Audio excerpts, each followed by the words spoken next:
wayo kaina, wayo kasar gadona, wayo ni wayo kaina, wayo kasar gadona, wayo ni wayo kaina, Najeriya tushe na, wayo ni wayo kaina, wayo kasar gadona, wayo ni wayo kaina, Najeriya tushe na, wayo ni wayo kaina. Shafi na 1 ƙididdigan Ingilishi cikin littafi Ka'in da Na'in, babi na 1. Wannan babi yana koyar da bin komai daki-daki tamkar hawa matakalan tsani, wato ɗaya bayan ɗaya babu tsallake. Wannan babi na farko an bashi suna arziki.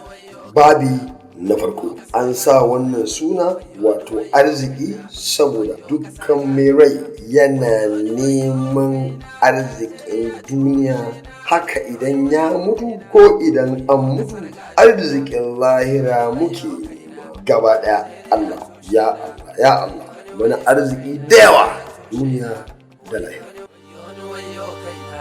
Najeriya tushe na, wayo ni wayo kaina, Najeriya tushe na, wayo ni wayo kaina, Najeriya tushe na, wayo ni wayo kaina, wayo kasar gadona, wayo ni wayo kaina, Najeriya